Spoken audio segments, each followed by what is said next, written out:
Hey guys, Deslater Magic here, and I've got some interesting news about the per-store allocation of Secret Lair Ultimate Edition, which, if you forgot what the hell that means, it's fetch lands. It's from the Vault Fetch Edition. That's pretty much what it is. So we know that they had said the allocation can be up to 10 per store, and everybody was wondering, what can it go down to? Well, I hate to throw an official number out there from such a small sample size of store owners, but let's just say I don't think they would have the balls to make it lower than this. Then again, who knows? So larger stores, like the largest ones, which is, by the way, I believe 5% of the 6,400 stores that allegedly still exist. Yeah, they get 10. Cool, they probably have 1,000 customers.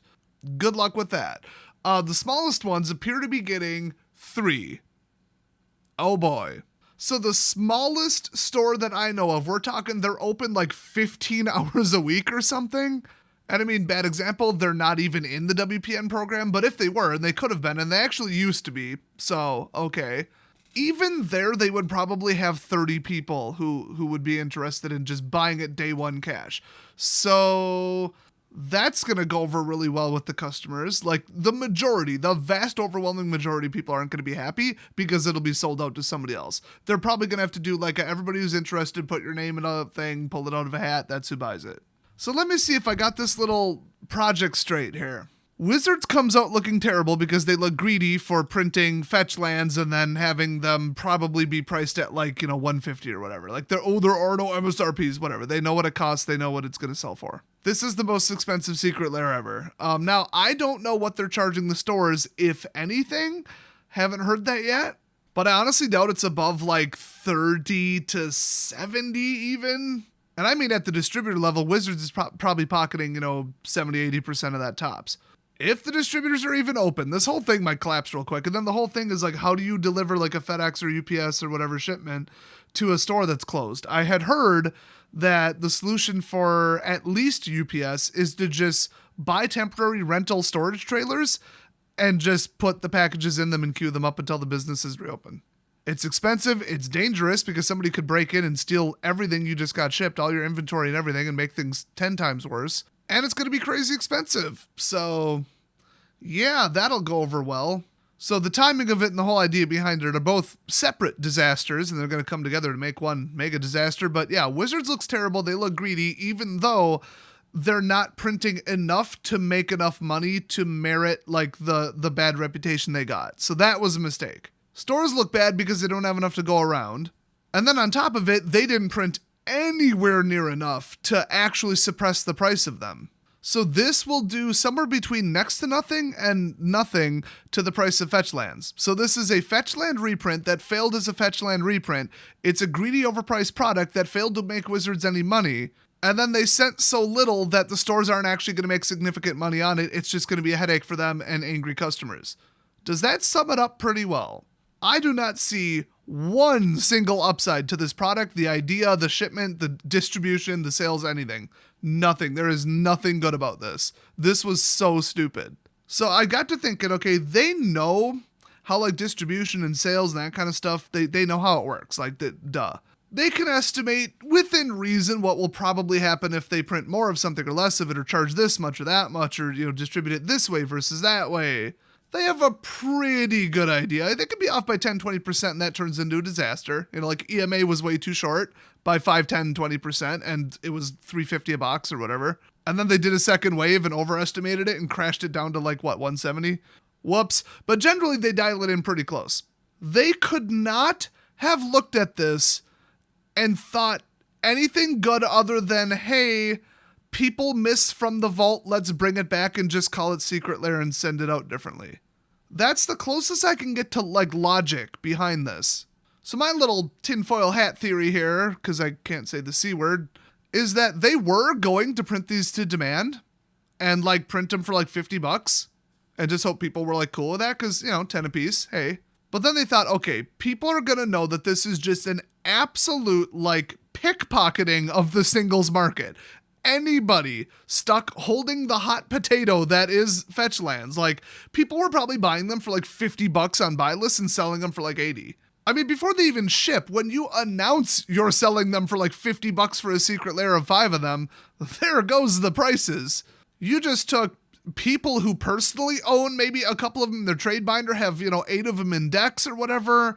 Like, what you just took everybody across the board, and then giant single sellers, small single sellers, individual LGSs, anybody who has them, boom, they just took a giant financial hit, and all the money goes to Wizards. So they just take the money from them and put it in their pockets indirectly.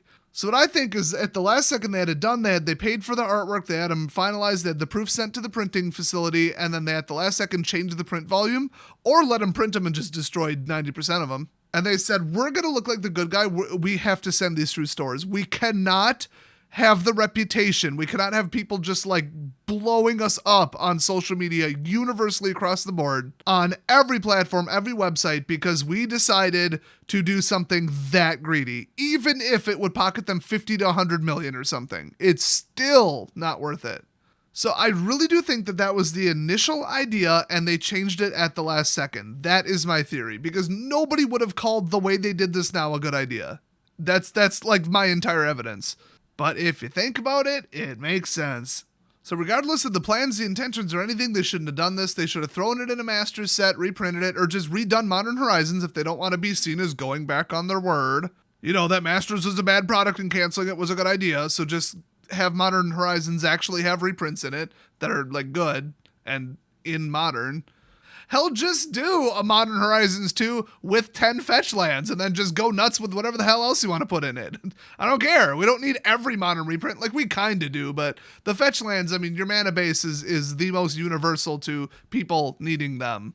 That said, I always insert this. You can play without them. There are second-rate lands that are, $5-10 that you can play with, and you'll probably have a 97% like power level of the deck. People just very much overestimate what paying that much for tiny margin better cards really does to the average game. If you aren't playing in tournaments with your Modern deck for big money, don't buy the fetch lands. That's my financial advice. It's not worth it. Second-rate lands are so close, you might as well, like, check lands, come on. And the early lands, or whatever the hell you call them, they work just as well as long as it's not like turn 4.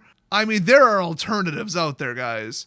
But anyway, yeah, they botched this whole thing, and I think they might have been like, well, here's our reprint, here's what we needed. So I think we're probably years away now from an actual true high-volume reprint in something fair that kind of levels out the price of them.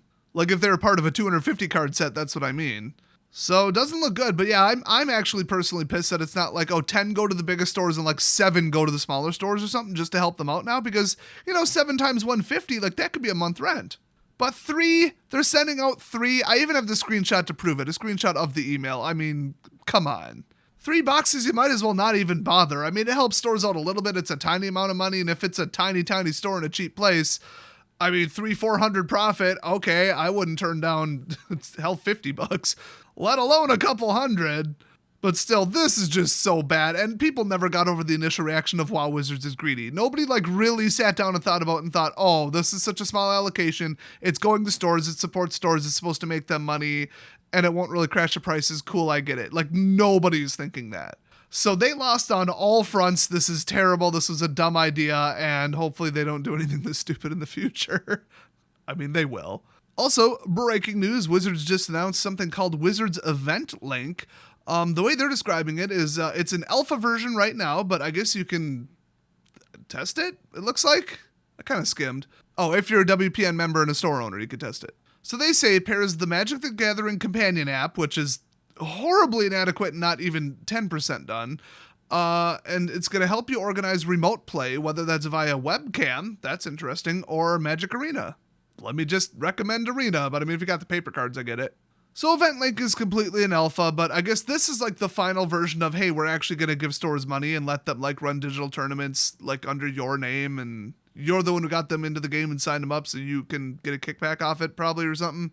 So it's basically like the WER software that they use right now to do F&M and stuff, which I heard has been replaced, but whatever, same thing.